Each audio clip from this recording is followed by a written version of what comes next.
좋아요. Let's do farming 참 모드에 오신 것을 환영합니다. 이 모드는 농장 자원을 파밍할 수 있게 해주는 모드입니다. 그런데 어떤 종류의 자원일까요? 음식 같은 자원이죠. 이 모드는 마인크래프트의 음식 시스템을 보완하고 과정을 더 재미있게 만들어주는 기계들과 지금 보시는 것처럼 멋진 음식들을 추가합니다.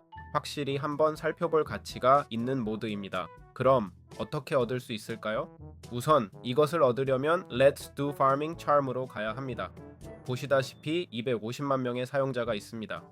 마지막 업데이트는 한 달 전인 2025년 10월 9일이었고 1년 전인 2024년 6월 16일에 출시되었어요. 이제 파일로 가서 모드 로더에서 Forge를 선택한 다음 모든 버전에서 가장 마음에 드는 것을 선택하면 됩니다. 우리는 1.20.1 버전을 선택할 거예요? 없네요. 저는 항상 1.2 몬 1 버전을 써요. 3개의 버튼을 누르고 파일 가져오기를 클릭해요. 이 파일은 어디에 저장할까요? 윈도우 스플라를 누르고 앱 다타를 입력한 다음 roaming.minecraft mods 폴더로 이동할게요. 바로 이 폴더예요. 폴더가 없다면 마우스 오른쪽 클릭해서 새 폴더를 만들고 mods라고 이름 지으면 돼요. 그리고 여기에 파일들을 넣어요. 보시다시피 여기 Let's do farming charm이 있네요. 그 다음에는 relations로 가서 architecture API와 cloud config API를 가져와요. 파일, mod loaders, forge 모든 버전으로 가서 1.2번째를 선택하고 cloud config API도 같은 방법으로 해요. forge 모든 버전 1.2.1 선택해요. 3개 버튼 누르고 파일 가져오기, 3개 버튼 누르고 파일 가져오기, 끝이에요. 이제 Let's do farming charm을 플레이할 준비가 다 됐어요.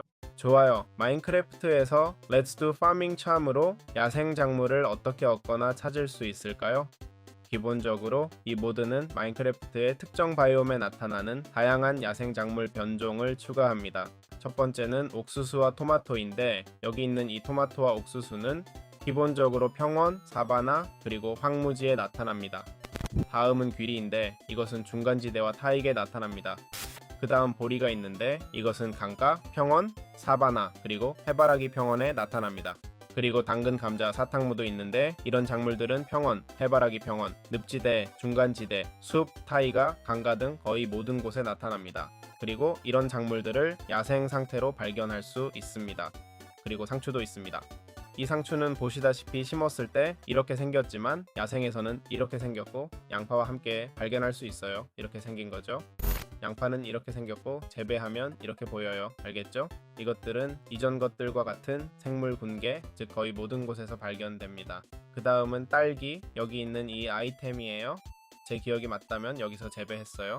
여기 딸기가 있는데 기본적으로 야생에서 이렇게 생긴 모습으로 발견할 수 있어요. 이것들이 딸기인데 평원, 초원, 강가 그리고 해바라기 평원에서 나타나요. 그 다음은 리브드, 이 식물인데 쐐기풀, 즉 네틀 옆에서도 발견돼요. 이것들은 기본적으로 숲, 늪지대 그리고 맹그로브에서 주로 나타납니다. 그리고 마지막으로 에머가 있어요. 알겠죠? 이 식물은 평원, 해바라기 평원, 강가 그리고 숲에서 발견됩니다. 이건 가위로 잘라야 해요. 알겠죠? 그러면 이론적으로 밀을 얻을 수 있어요. 밀을 그냥 부수면 어떻게 되고 가위로 하면 아니 아무것도 안 나오네요. 2개의 아이템이 나왔어요. 2개가 나왔네요. 버그가 생긴 것 같아요. 버그나 뭔가 이상한 게 있었던 것 같아요. 그래서 이상 여기까지입니다. 좋아요. 기본적으로 이 모드는 작물을 저장하는 새로운 방법을 추가하는데 바로 이런 블록들을 사용하는 거예요. 기본적으로 아이템 9개로 가방이나 베일을 만들 수 있어요. 밀베일, 귀리베일, 보리베일이 있어요. 이렇게 하면 구획부 공간을 훨씬 더 컴팩트하게 저장할 수 있어요. 여기서 질문은 이걸 다시 분해할 수 있을까요? 그리고 실제로 가능해요. 그래서 최근에 마인크래프트에 추가된 자동 제작기를 사용하면 많은 양의 음식을 문제없이 저장할 수 있어요. 좋아요. 사일로를 어떻게 사용할 수 있을까요? 나무와 구리 사일로요. 기본적으로 9개의 나무로 만드는 사일로와 나무 사일로 하나와 구리 8개로 만드는 구리 사일로를 제작할 거예요. 이것들은 기본적으로 수직 멀티블록으로 작동해요. 알겠죠? 각 층마다 건조 슬롯이 추가되고 앞문이 열리고 닫히며 안에 물건을 넣어 말릴 수 있어요. 알겠죠? 당연히 구리 사일로가 조금 더 빨리 건조되죠. 알겠죠? 예를 들어 야생 해머를 넣을 수 있는데 여기 가득 채웠어요. 뼈가루를 사용할 수 있을 것 같아요. 봅시다. 좋아요. 뼈가루를 사용해 볼게요. 보시다시피 다른 모든 것이 변했죠. 알겠죠? 즉 야생 에머를 넣으면 대부분의 야생 식물들이 방금 일어난 것처럼 뼈가루를 줄 거예요. 포드솔을 넣으면 줄 거예요. 비옥한 토양, 여기 있는 이 아이템이 뭔지 좋네요. 이게 뭘 하는지 알 수 있는데 기본적으로 이건 작물이 더 빨리 자라는 곳이에요. 정말 흥미롭네요. 나중에 우리가 얻은 뼈가루를 넣으면 여기 있네요. 뼈가루 3개 보이죠? 비옥한 토양이 생겼어요. 뼈가루를 넣으면 비료를 얻을 수 있어요. 알겠죠? 더 정확히는 비료라고 해야겠네요. 그래서 제가 말했듯이 브리사일로가 조금 더 빠르게 작동해요. 그리고 이건 높이 제한이 어디까지죠? 솔직히 높이 제한이 어디까지인지 모르겠어요. 거짓말 안 할게요.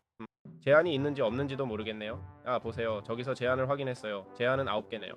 9개가 제한이에요. 알겠죠? 꽤 짧은 제한이지만 마인크래프트에서 우리에 없는 기능을 추가해주네요. 그래서 바로 그거예요. 오늘은 스프링클러를 소개해드릴게요. 기본적으로 스프링클러는 철 2개, 나무 판자 7개, 물통 하나로 만들 수 있어요. 스프링클러는 대각선을 포함해 펄블록 방향의 농지에 물을 주고 비가 오면 꺼져요. 바닥에 딱 맞게 설치할 수도 있어요. 이렇게 놓아도 작동하지만 솔직히 보이는 게 더 멋진 것 같아요. 물을 대체하는지는 모르겠지만 결국 작물에 수분을 공급하니까 그럴 거예요. 즉 물을 대체하고 식물이 더 빨리 자라게 도와줄 거예요. 이렇게 하면 땅을 훨씬 더 효율적으로 활용할 수 있어요. 이걸 하나만 놓으면 방형 펄블록까지 커버할 수 있다고요? 보통처럼 물 기둥을 놓을 필요가 없어요. 보통 물은 3블록 방형까지만 영향을 주는데 비율은 4이고 이건 8의 비율입니다. 얼마나 좋은지 상상해보세요. 4배 더 좋다는 얘기예요. 알겠죠? 4, 아니 방형 4에서는 국방 9가 되어 80개의 공간이 있어요. 물까지 포함해서 81개의 공간이죠. 하지만 8의 비율이면 17, 77이 되어서 물까지 포함해 288개의 작물을 심을 수 있어요. 즉 제가 말했듯이 4배 더 효율적인 거예요. 알겠죠? 그냥 참고하시라고 알려드립니다. 좋아요. 이제 피딩스루를 보여드리겠습니다. 철과 나무로 만든 피딩스루는 기본적으로 씨앗과 일부 작물을 담을 수 있어요. 딸기를 넣어볼까요? 안되네요. 작물, 옥수수도 안되고요. 밀은 어떨까요? 밀은 되네요. 그렇죠? 버려야 할지 모르겠네요. 보세요. 일반 씨앗을 넣을 수 있네요. 알겠죠? 아마도 당근처럼 동물이 먹는 것만 넣을 수 있는 것 같아요. 맞죠? 이렇게 독특한 거예요. 그렇죠? 네. 그럼 이건 뭐에 쓰는 거죠? 이건 불쌍한 동물들이 자동으로 먹을 수 있게 해주는 거예요. 혼자 먹고 번식 상태가 되어 새끼를 낳을 수 있게 되는 거죠. 이게 왜 유용하냐면 자동 농장을 만들면 씨앗이 많이 남는데 이걸로 씨앗을 활용해 동물 자동 농장도 만들 수 있어요. 사실 밥 먹으러 가는데 얼마나 걸릴지 모르겠어요. 오래 걸릴지도 모르고요. 이건 씨앗이죠? 씨앗과 당근이네요. 뭐 상관없을 것 같은데 그렇죠? 여기 구성되어 있는 한 봐요. 저기 하나가 먹었고 방금 이걸 먹었는데 하트가 나왔어요. 이제 다른 것이 먹을 때까지 기다려야 하는지 모르겠네요. 그런데 이 다른 것은 아니고요. 여기 또 다른 것도 먹었네요. 이것도 먹으러 오고 있어요. 이제 뽀뽀하고 미니 돼지예요. 돼지도 더 빨리 자라려고 먹을지 모르겠네요. 잘 모르겠어요. 그래도 여기 있네요. 그렇죠? 잘 작동한다는 걸 보여드리려고요. 오늘은 레스트 팜과 함께 마인크래프트에서 닭 둥지와 닭장 사용법을 알아보겠습니다. 기본적으로 밀 3개로 만드는 닭 둥지와 철 3개, 닭 둥지 1개, 반 블록 2개로 만드는 닭장이 있습니다. 이것들은 기본적으로 계란을 저장할 수 있게 해줍니다. 자, 저기 있네요. 위치가 좋군요. 자, 여기 있습니다. 보이시죠? 제한은 계란 2개인 것 같은데 여기선 하나만 놓을 수 있네요. 하지만 네, 이건 달기 계란을 낳을 수 있게 해주죠. 알겠죠? 그리고 닭장은 기본적으로 벌통처럼 작동합니다. 닭들이 드나들면서 계란을 모아둡니다. 우클릭으로 계란을 수확할 수 있고 가득 차면 최대 9개까지 모을 수 있어요. 즉 아무 문제 없이 닭장을 운영할 수 있는 방법이기도 합니다. 좋아요. 어떻게 펫보울과 동물 음식을 활용할 수 있을까요? 알겠죠? 고양이 음식, 개 음식, 네, 여기 음식들이 있어요. 기본적으로 펫보울은 개나 고양이 음식을 담는 그릇이에요. 알겠죠? 보시는 것처럼요. 그리고 여기 개 음식이 있어요. 알겠죠? 먼저 개 음식 가방으로 제작하는데 이렇게 만들어요. 개 음식은 스테이크 링으로 만들어요. 알겠죠? 보시다시피 여기 스테이크 어떤 종류의 소고기와 뼈로 만들어요. 그리고 고양이 음식은 이걸로 만들어요. 알겠죠? 그게 다예요. 닭 사료도 있어요. 알겠죠? 또한 말 사료도 있어요. 알겠죠? 즉 모든 종류의 반려동물용이에요. 그리고 펫들이 먹게 될 거예요. 알겠죠? 개 음식은 예를 들어 넉백, 저항력, 공격력과 공격 속도를 3분 동안 줘요. 알겠죠? 이건 물론 내가 먹으면 어떻게 될지 궁금하네요. 그렇죠? 아, 안돼 안돼 난 이걸 먹을 수 없어. 아, 이걸 줄 때는 외로운 늑대에게만. 네, 고양이 사료를 주면 고양이를 길들일 확률이 높아져요. 만약 닭 사료를 주면 딸깍 효과가 생겨서 30초 동안 알과 깃털이 나올 확률이 더 높아져요. 또 말 사료를 주면 보시다시피 5분 동안 속도와 점프력이 증가해요. 꽤 좋은 효과죠. 좋아요. 마인드쉐어를 어떻게 사용할 수 있을까요? 이 마인드쉐어는 다음 제작법을 보면 나무 2개, 철괴 3개, 철 조각 3개가 필요한데 이걸로 물건을 넣고 갈 수 있어요. 예를 들어 곡물을 넣어 볼게요. 알겠죠? 여기 64개의 곡물이 있고 보시다시피 돌리기 시작하면 기본적으로 밀가루가 나오게 됩니다. 한번 나오는지 볼게요. 여기서 나올 거라고 생각하는데 그렇죠? 솔직히 말하자면 시간이 꽤 오래 걸리네요. 이 씨앗이 작동하지 않는 건지 모르겠어요. 아마 아무거나 넣을 수 있나 봐요. 볼게요. 보세요. 제가 착각했나 봐요. 예를 들어 밀로는 밀가루를 만들 수 있어요. 알겠죠? 즉 옥수수, 귀리, 밀은 씨앗이 아닌 아이템으로 이런 종류의 가루를 만들 수 있어요. 알겠죠? 반죽을 넣으면 파스타를 만들 수 있어요. 알겠죠? 우클릭하면 파스타를 만들 수 있어요. 어디에 나왔는지 볼게요. 여기 생파스타가 있어요. 그리고 마인드쉐어 소고기를 제공하는 생고기도 있어요. 알겠죠? 여기서 이걸 얻을 수 있어요.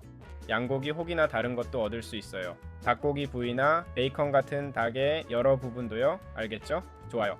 썩은 살을 넣으면 비료가 됩니다. 벗겨진 통나무, 원석구리, 드립스톤 블록 등의 재료도 분해하고 변환할 수 있어요. 드립스톤으로 말 갑옷, 재료 등을 만들 수 있죠. 이 모드가 가진 꽤 멋진 다용도 도구예요. 유용성을 선택하면 모든 기능을 보여주는지 모르겠네요. 보세요. 여기 있어요. 좋아요. 완벽해요. 보시다시피 세상에 이걸 분해할 수 있고 여기 있네요. 마리오. 알겠죠? 갑옷 등등이요. 즉 정말 많은 것을 분해할 수 있고 솔직히 매우 유용해요. 자, 이렇게 사용할 수 있어요. Let's Do Farm and 채널과 함께 마인크래프트에서 크래프팅 볼 사용법은 기본적으로 크래프팅 볼은 보시다시피 설치할 수 있어요. 막대기 하나, 철 3개로 만들고 뭐 그런 거죠. 다양한 조합법이 있고 고양이 먹이, 비둘기, 개 사료, 오트밀 등을 만들 수 있어요. 자, 딸기, 귀리, 우유 양동이를 만들어 볼게요. 좋아요. 딸기, 귀리, 그리고 이제 우유를 가져올게요. 이론적으로는 우유, 귀리, 딸기 재료를 넣고 이제 섞기 시작하면 돼요. 알겠죠? 이론적으로는. 자, 여기 있네요. 나왔어요. 음식이요. 알겠죠? 음식은 우클릭하면 얻을 수 있어요. 알겠죠? 만약 섞었는데 변환할 수 없으면 보시다시피 아무것도 안 나오는 거예요. 그리고 우클릭하면 모든 아이템이 나와요. 남은 것들이요. 알겠죠? 그래서 이렇게 있고 이게 작동하는 방식이에요. 알겠죠? 이걸로 꽤 좋은 음식들을 만들 수 있어요. 그러니까 정말 간단해요. 농부의 축복. 네, 맞아요. 보시다시피 효과도 있으니 한번 써보세요. 자, Let's Do Farm and Charm과 함께 마인크래프트에서 스토브를 어떻게 사용하나요? 기본적으로 제작 방법은 매우 간단합니다. 우선 벽돌 5개와 철 3개로 만든 모닥불입니다. 그리고 기본적으로 작동 방식은 아주 간단해요. 보시다시피 아래에 모닥불을 놓고 옥수수와 버터로 구운 옥수수를 만들 수 있어요. 자, 옥수수와 버터를 가져와서 요구하는 대로 만들어 봅시다. 여기에 이것을 놓고 연료도 넣어야 할 것 같네요. 그래서 저기로 가서 연료를 넣으면 요리가 시작됩니다. 알겠죠? 보시다시피 파스타, 석류, 딸기 케이크, 농부의 빵, 구운 조개 등 많은 레시피가 있어요. 게임 내 다양한 음식을 해제하고 효과를 주는 여러 종류의 요리가 있습니다. 게다가 여러분이 뭘 보고 계신지 모르겠지만 제게는 이게 정말 멋져 보여요. 이게 바로 안에서 보이는 모습인데 정말 놀랍게 보입니다. 음식이 만들어지는 모습이 정말 멋져요. 쉐이더를 끄면 사실 쉐이더 없이도 여전히 아주 잘 보입니다. 그래서 뭐 이렇게 됐네요. 아이템을 직접 가져갈 수 있을지 모르겠는데 그러면 좋겠네요. 직접 가져가는 거요. 인터페이스를 열면 끝입니다. 좋아요. 요리 냄비 사용법을 알아봅시다. 다른 아이템들처럼 요리 냄비도 설치할 수 있고 기본적으로 그릇이나 유리병 같은 것을 넣어야 합니다. 여기 예를 들면 물과 딸기 2개를 넣으면 딸기차가 만들어집니다. 보시다시피 별로 복잡하지 않게 다양한 음식을 만들 수 있어요. 또한 불이 필요하다면요. 보시는 것처럼 모닥불 위에 요리 냄비를 올려놓으면 불이 활성화됩니다. 제작법은 이렇게 아주 간단하니 별거 아니에요. 좋아요. 로스터는 어떻게 사용하나요? 로스터는 스토브 위에 있을 때만 작동해요. 알겠죠? 여기 있네요. 아니면 모닥불 위에서도 작동하는 것 같은데요. 아니요. 스토브 위에서만 작동해요. 알겠죠? 로스터는 다양한 용도가 있고 보시다시피 고급 요리를 많이 만들 수 있어요. 그릇에 귀리 3개, 딸기, 버터, 반죽을 넣으면 귀리 팬케이크가 됩니다. 로스터 제작법은 간단해요. 철 5개와 철괴 3개만 있으면 됩니다. 좋아요. 파머타운의 음식 효과를 어떻게 이해할까요? 음식에는 정말 많은 효과가 있어요. 그럼 각 효과가 무엇을 하는지 간단히 설명해 드릴게요. 먼저 포만감 사티에이션은 기본적으로 배고픔이 느리게 줄어드는 효과예요. S 수스테인스는 6초마다 배고픔을 채우고 한번 회복시켜줘요. 네, 6초마다요. 피스트는 포만감과 지속 효과의 조합이에요. 즉, 배고픔이 천천히 줄고 일정 시간마다 배고픔이 채워지죠. 농부의 축복은 부정적 효과를 막고 긍정적 효과는 유지해줘요. 할머니의 축복은 농부의 축복과 비슷하지만 행운도 추가로 줘요. 과자류는 이동 속도, 공격 속도, 데미지를 올려줘요. 휴식 효과는 기본적으로 휴식에 이점을 제공해요. 아마도 더 나은 체력 회복이나 그런 효과일 거예요. 그리고 정확히는 모르겠네요. 또한 여러 동물 부스트도 있어요. 이미 말했듯이 힘, 점프력, 고양이의 길들임 확률 증가 등이요. 자, 이상이 모든 효과입니다. 좋아요. 보급 카트 사용법을 알아볼까요?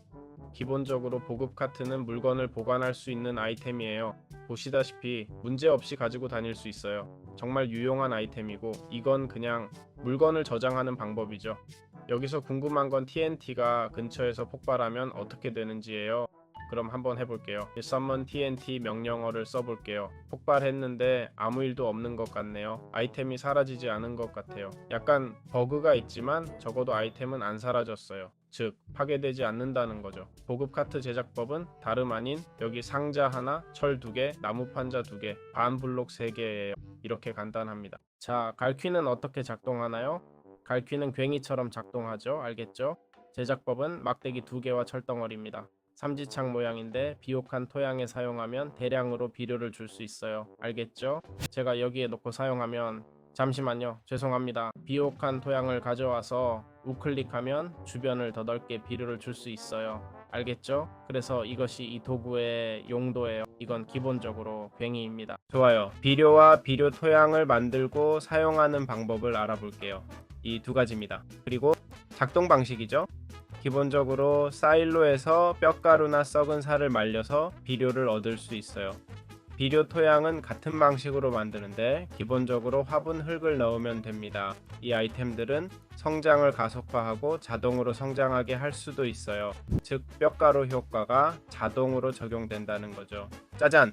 여기서는 아주 빠르게 자랄 텐데 제가 설정을 게임 규칙에 설정해 봤던 것 같네요. 이론적으로는 작은 확률로 뼈가루 효과가 적용됩니다. 밟고 점프해도 깨지지 않아요. 그리고 갈퀴도 사용할 수 있고요. 갈퀴로 우클릭하면 주변의 모든 것이 자라게 할 수 있다는 걸 확인했어요. 당연히 농작물이면 더 좋겠죠? 여기에 놓아볼게요. 보세요. 모든 것이 자라는데 이것도 우리에게 유용한 기능이죠. 좋아요. 쟁기는 어떻게 작동하나요? 기본적으로 쟁기는 땅을 갈아주는 역할을 해요. 알겠죠?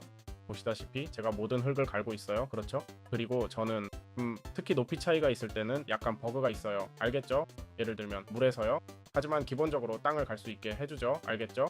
훨씬 더 편리한 방법으로 말이에요. 알겠죠? 이제 여기서 보여드릴게요. 어떻게 갈아지는지 볼 수 있을 거예요.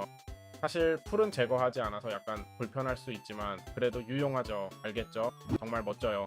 기본적으로 철 조각 3개와 나무 판자 2개로 만들 수 있어요.